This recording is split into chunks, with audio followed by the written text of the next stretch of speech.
Hello and welcome to Renovation Uncovered, a series of podcasts from Renovation Underwriting.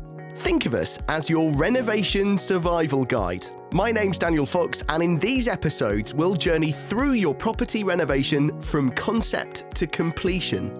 Later in this series we'll find out if you know what you need to know, we'll discover the secrets to your project's success, but this time we start with renovation insurance. One, you're buying 100% of the cover for 100% of the premium. The other one, you're buying about 25% of the cover for about 60% of the premium. Welcome to episode 1. Insurance. Is it all the same thing?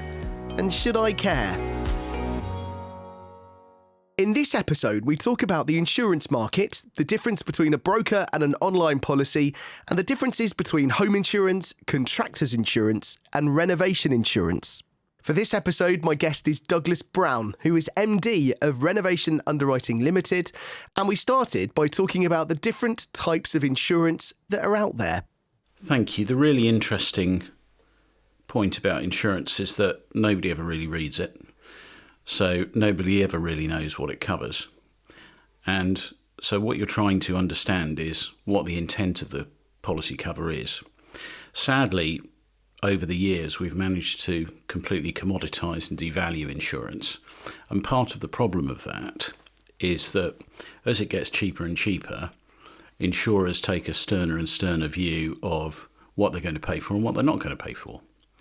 And within a standard home insurance, what's not going to be covered is works that are going on or damage that's arising from those works. And so a standard home insurance couldn't really be expected to cover a building that's, got the back off it or massive holes in it or the roof off or something like that, because it's no longer a standard risk. And people only ever want to pay for a standard risk. So actually the insurers are not going to pay if it's not a standard risk or you haven't told them. Back in 2018, we did some surveys of the top 10 direct insurers in the UK, and we got somebody called Fairer Finance, who are an independent body, to phone them all up and buy an insurance policy from them. And then 2 weeks later, we rang them again and said, I'm about to do a £75,000 normal single-storey side extension to my home to extend the kitchen. Am I insured? And there was quite a lot of variance in the answers, quite a lot of stuttering and spluttering, and couldn't really answer the question. The most amusing response I got was from one person who said, well, I don't really know, that's up to the claims department to decide.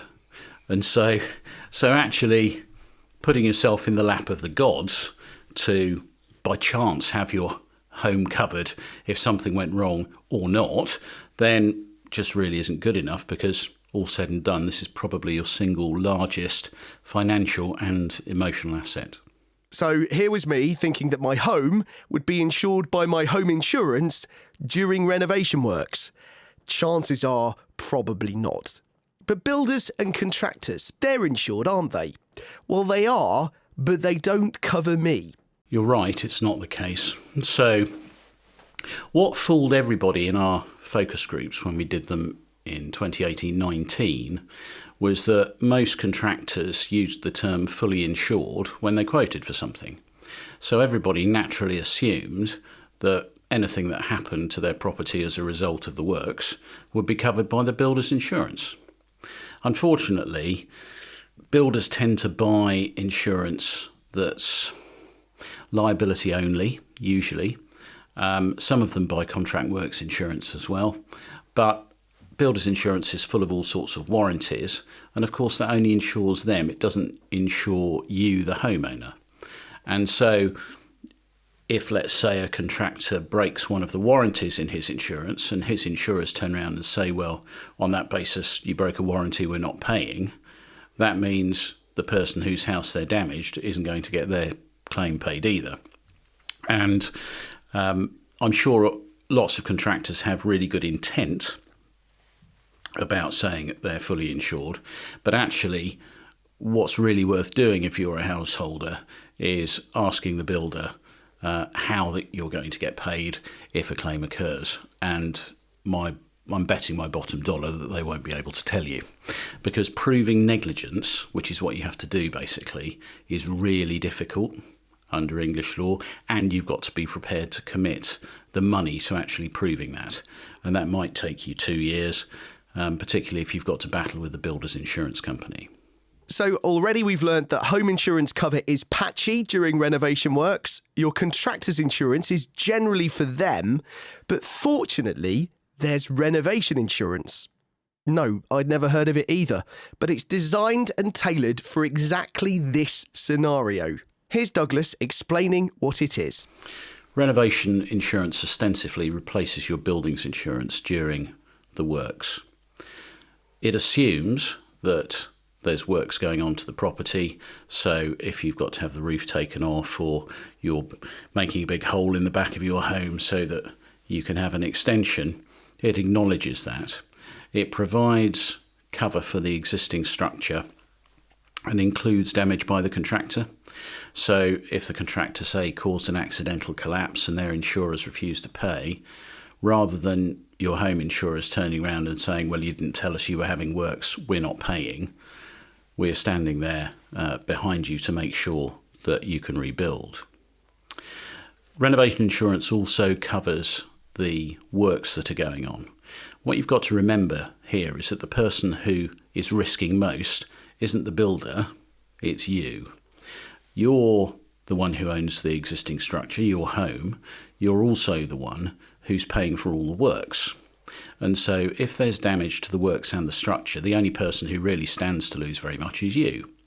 So on that basis, it's always worth staying in control of the insurance, because you know the premiums paid, you know what the terms of the insurance are, and quite often, and in our policy case this is the case, there's something called a non-vitiation clause, and that's a bit of technical insurance jargon, which basically means that even if the contractor breaks the terms of our insurance, you're still going to get paid.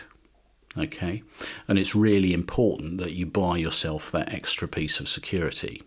What I found really interesting was how you have two parties involved in a renovation, the homeowner and the builder, and they both see the very same thing very differently.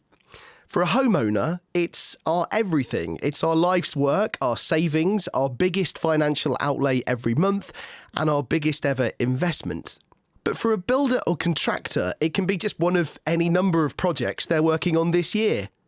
So there are two completely different perspectives of the very same subject. You're absolutely right. When we were doing the focus groups, we didn't really get our point across until we asked people to think about what their home meant to them. And the focus groups were all up and down the country, with people who were just doing a renovation project, had just finished one, or were just about to start. And what was interesting was that the groups were made up broadly 50-50 male and female. And most of the males said it's really an open exhibition of how successful we are in the world, so it's an ego thing. It's our largest single asset, and if everything in our lives went wrong, then we could at least sell it and do something. Most of the female participants said it's where our family starts and stops, it's the emotional hub, and it's where we feel safe. And when you start taking that away and thinking, actually, well, if the builder burnt it down, where would I go? What would I do? If my existing insurers didn't pay, we'd have to hire another house. How are the kids going to get to school? Or, Granny was coming to live with us when this project was over, and what are we going to do with her now? None of that's good. And so taking the chance out of the situation and actually staying in control is something that all of them decided, bar one actually, all of them decided they would do. And interestingly, we psychologically profiled these people, and what we found out that was about 60-65% of their makeup was made of two things. One, their general cognitive ability was high, so they were reasonably smart. And secondly, they were conscientious. So why would somebody who's smart and conscientious give away the insurance responsibility of their biggest financial and emotional asset to somebody who doesn't know anything about insurance and, really isn't that concerned about it anyway. So as a homeowner who's about to embark on a renovation project at home, I'm now totally sold on the idea of having a renovation insurance policy. But what are the things I need to look out for when shopping for one? The most important thing I'd say, really, before you get to insurance is make sure that you have a contract with the builder. The contract, and most people use minor works JCT for works under 250,000. JCT, by the way, stands for Joint Contracts Tribunal. They're a standard set of contracts used by the building industry to help deliver your project, and we'll talk a bit more about them later on in this episode. And probably above that, intermediate from about there till maybe 3 million, and then above 3 million, then perhaps use a standard JCT contract. The JCT contract provides a framework through which the project can be delivered. But moreover, in this context for insurance, it confers certain responsibilities on the parties to insure. What that does, before you even talk about what renovation insurance does, is point the finger at who should be insuring what. Okay? And that makes it really clear so that if a claim does occur, then actually when the loss adjuster turns up, he knows exactly who should be paying for what and whose insurance should be paying for what. Okay, really important. As far as renovation insurance itself is concerned, there are two real ways of doing it. You can rely on your home insurer, who will restrict the cover, so normally to fire only. So if your builder causes a catastrophic collapse or something like that, it won't be covered, unless you can sue them successfully. And some people prefer to leave the cover for the works with the builder on their annual CAR policy. Okay. Now, the cost of doing that in real terms, because you're the homeowner and all of the costs of the contract are going to be paid by you one way or another. So the cost of doing that is probably between 60 and 70% of the cost of buying proper renovation insurance. Okay. But in reality, you only get about 25% of the cover that you actually need. And of course, that wouldn't include any liability cover. The renovation insurance cover covers the existing structure for all risks, including collapse, covers the works whilst they're in the course of construction, and then covers the liabilities that could occur. And liability is the sort of silent killer. So because it's unlimited, if somebody comes onto your property, particularly if it's unoccupied during the works, falls down a rusty manhole cover or something like that and ends up, heaven forbid, quadriplegic or something, then it's not as though you're a limited liability company as an individual. If you get sued for that, you're going to end up paying for it, and possibly for the rest of your life, or you're going to go bankrupt. The differences between the two are actually very stark. One, you're buying 100% of the cover for 100% of the premium. The other one, you're buying about 25% of the cover for about 60% of the premium. One of those looks like good value for money, and the other one just plain isn't. And we make those sort of value judgments all the time. And unfortunately, insurance is like anything else. You do get what you pay for. So here I am then, shopping for my renovation insurance policy. But what role does a broker play in this bit? And why are they so crucial? The role of the broker really is to advise them what they need, and that'll be in the context of the contractual arrangements they've got with the builder. So they'll have a look at that contract, they'll have a look at all the details of the contract works and what's going to happen, called a schedule of works normally, and then a Gantt chart which plots time over the project itself. Okay, so let's say it's a £500,000 project and it's destined to take a year. It plots all those works and all that money against time. What the broker will do is look at all of that in the round. He'll perhaps say, have you made a party wall notification to your neighbour, for instance? And if you have, then he'll advise you to take party wall insurance, or what's called non-negligent liability insurance, which can be part of our renovation cover. And he'll advise you what sort of suite of covers you need for the context of the or within the context of the works that you're doing. The role of the broker thereafter is to place that with us or with another market. Some people choose to do something different, and there are other markets out there, but as the market leader, we'd probably say that because we're an advice-led business, we're probably, in terms of our size, we certainly are the market leader. So the broker's using their experience to place insurance with the market that they think is best at actually delivering what you need, and in a claims situation is going to be the fairest and will settle with you promptly.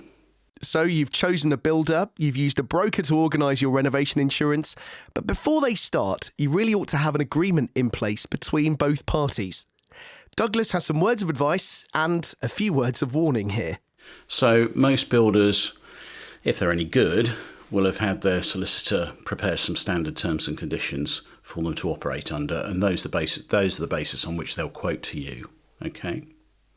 Unfortunately, those terms and conditions are pretty heavily slanted towards them, and you'd be unwise to accept the quote on those terms. So what we'd recommend you use is a JCT contract. Now, JCT is the Joint Contracts Tribunal. It's a standard building contract which has 3 different types for a homeowner.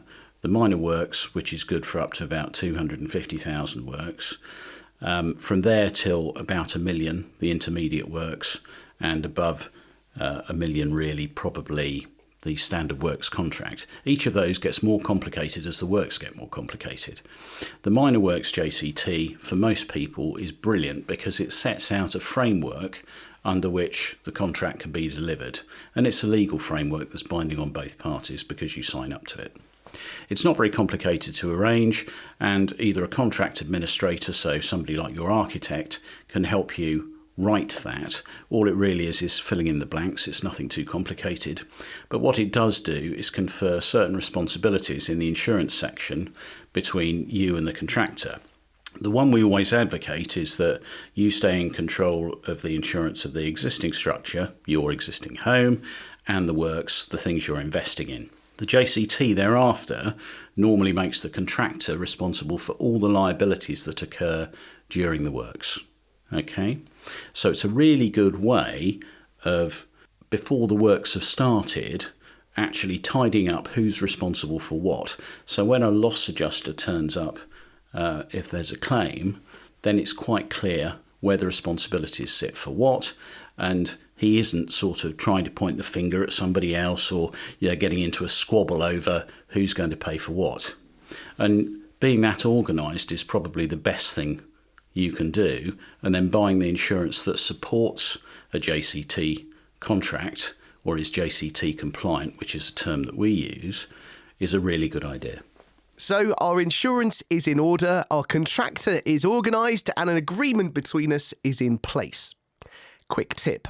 You might need to talk with your neighbours, and this isn't just about noise and disruption, but something a bit more important. The Party Wall Act came around in the late 90s and replaced something called the London Building Act. And what it does is confer certain responsibilities upon you as the person who's undertaking the works to your neighbour. Okay, basically what it does is draw a strict liability for damage between you and them. So if you damage their property during the works, then you have to pay for that damage. The Party Wall Act doesn't usually kick in unless you're within 6 metres of their property or the boundary wall, and you do have to make a party wall notification under the Act, and that's usually 2 months before the works start. That's the sort of minimum. If you're smart, because people get really emotional about this sort of stuff, then actually you'd probably do it 6 months in advance when you knew what those works were likely to be and whether or not it would affect next door. And then you'd go through a process which is a party wall negotiation. So you engage a party wall surveyor who can act for both of you because they're duty bound to act impartially under the Act. Okay. What they'll come up with is a thing called a party wall award. And that basically schedules what the works are, what the risks are, and takes a schedule of condition of both your property and your neighbours prior to the works. So it's self-evident if there's any damage caused by those works. There's something often called party wall insurance, but in fact its technical term is non-negligence insurance. And that's an insurance, a liability insurance of last resort, which means that if the contractor has insurance which fails, for example, them having damaged your neighbour's property, then this insurance will kick in. And it only kicks in for things like cracking, structural damage, subsidence, heave, that sort of thing caused by the work. So it's pretty tightly drawn, but there's no onus on anybody to actually prove negligence. That's why it's called non-negligent insurance. Pays up to a limit, and it's the sort of thing that could save your bacon with somebody who you're probably going to have to live next door to for a significant period of time. There are a couple of notable exclusions within non-neg insurance.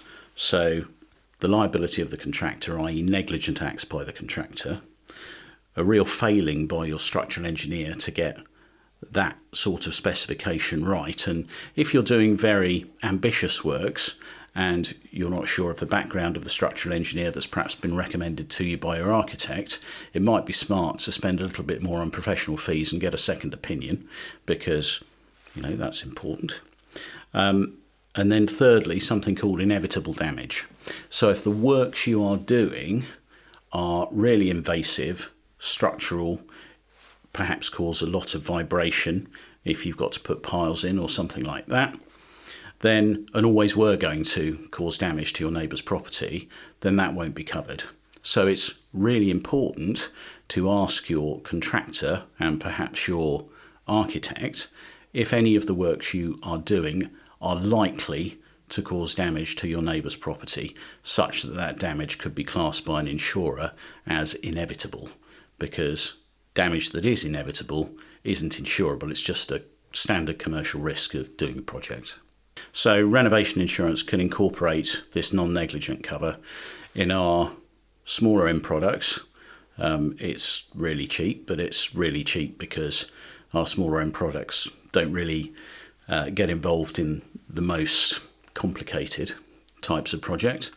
The further up the tree you go, when people are starting to put in basements and do big loft conversions and really complicated structural works, we have some people in London who do triple basements, for example. Those types of projects really require a lot of structural know-how, and so when they buy non-negligence insurance, they're probably not buying the standard cover, which is £1 million. They're probably buying £5 million worth of cover. You'll all have seen in the papers houses collapsing into the hole that the contractors have dug and all that sort of thing, and it's all a bit of a disaster. But the premium for those types of exposures will be much, much higher. So in our single premium products, the cost of non-neg insurance is not even £100. For basements and that sort of thing, the cost of non-neg insurance might be £25,000, £30,000, £50,000, with a £50,000 or £100,000 excess if the actual works themselves, the method that's being employed, is very high risk. Brass tacks time. I know that renovation insurance will give me 100% of the cover I need, but how much is it going to cost me? So renovation insurance it's a commercial type of insurance that's been converted into a retail product, really. So you're covering liabilities that are not normal, you're covering a building that isn't standard, and you're covering works and free issue materials which are there for other people to steal or are probably more liable to storm damage and that sort of thing. So to expect it to cost the same as a standard home insurance is probably wishing a bit. So what we try and say is that for a standard risk where the works and structure don't outweigh each other horribly, then you need to allow about 1% of the contract. So if your extension was £50,000 or £100,000, then it's going to be between £500 and £1,000, something like that. And as long as the rebuild of your existing structure isn't over £450,000, then you could buy a single premium product from us that would cover works for 6 months for £500 or up to 12 months for £950. Those aren't really big numbers. When it comes to larger projects on listed buildings, stately homes, where the rebuild, sum insured, is significant millions of pounds and the works are significantly complicated, then the premiums could be 20,000, 100,000, 500,000. It just depends. It's completely then bespoke cover and bespoke rating based on what the actual project is. Having listened to Douglas for the last 25 minutes, it feels like renovation insurance is a bit of a no-brainer. So I put that to him, and these were his thoughts. I think if you genuinely value what you've worked hard for, then most people who are innately conservative about their own goods and chattels would be wanting to insure something that they can't afford to lose.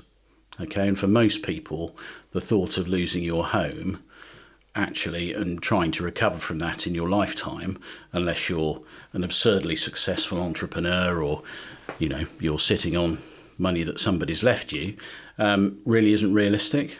And there's some stories. I mean, you could look back in the Daily Mail from 2015, for example, where a young professional couple thought they'd like a basement. They were adding value to their home in northeast London. So they had a local building contractor to do the works. I think one of them was a solicitor or accountant. Anyway, the lady in the relationship was heavily pregnant, and the builder was digging the basement, doing the works whilst they were living there, and the basement collapsed. And what happened was the gable end of their semi-detached Edwardian home just fell out and leaned up against the next door neighbour's house.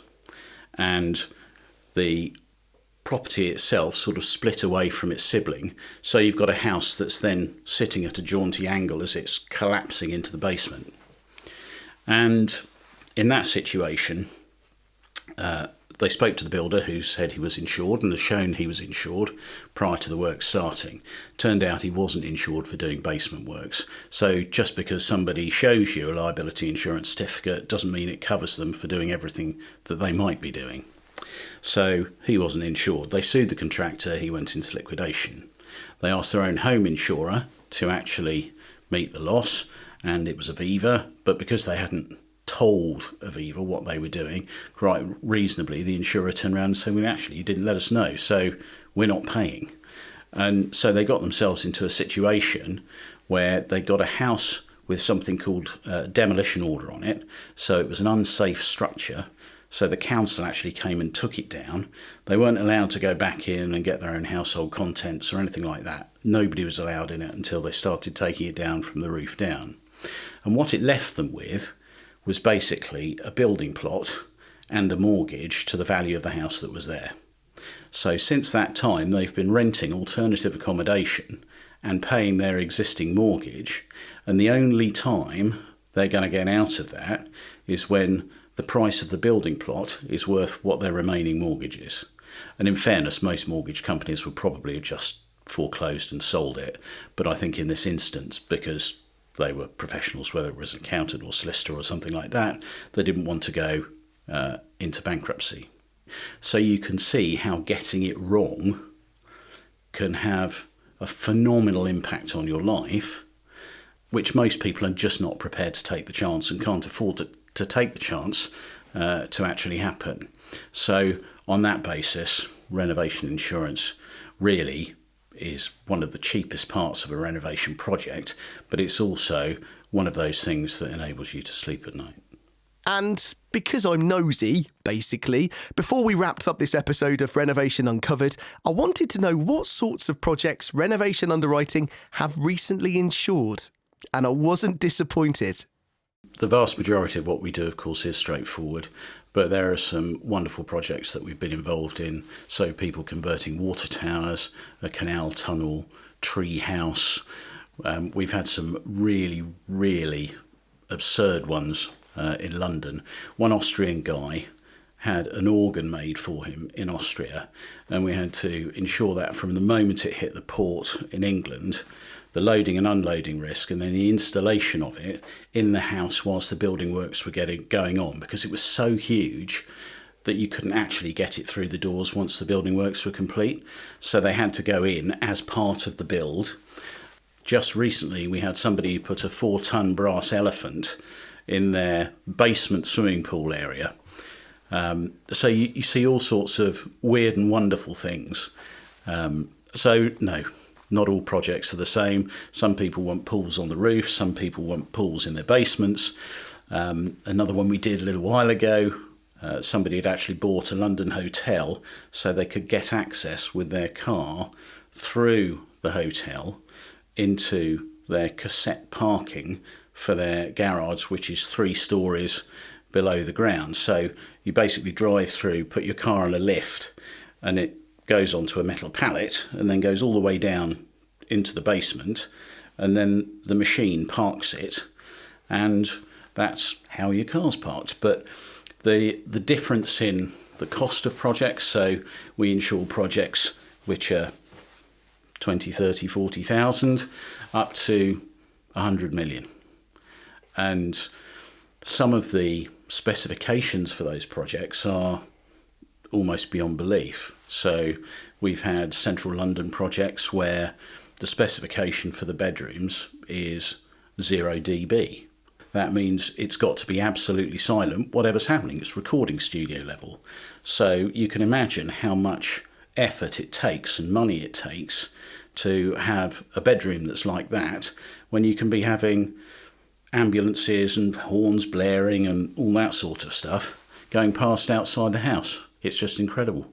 People with garages inside their house. I mean, it's limitless. And that's the lovely thing about working with private clients and with all sorts of eccentric and lovely people, because you get to see such a huge variance of what everybody considers to be home or their dream home, because a lot of people, and most people, do a statement renovation once in their life, and then they're going to be there until, they move country probably, or they retire and downsize. And so these decisions are big decisions, but just in the same way as everybody's different, their taste and what they prefer to do with their homes is also different. My thanks to Douglas Brown of Renovation Underwriting for his insights and knowledge on renovation insurance. In the next episode of the series, we're going to look at the timeline of a project. My guest is Lynn Toynton, who'll talk to us about how long your project might take. Okay, well, there is no typical timeline. How long is a piece of string? Every project is different. In fairness, it's a tough question, and some helpful tips come your way too. So the most important thing you need to do is take advice. Don't just listen to your contractor. With the best will in the world, the contractor will always be optimistic because they want the project to run as smoothly as you, and they will be optimistic about the timescales. Catch you next time.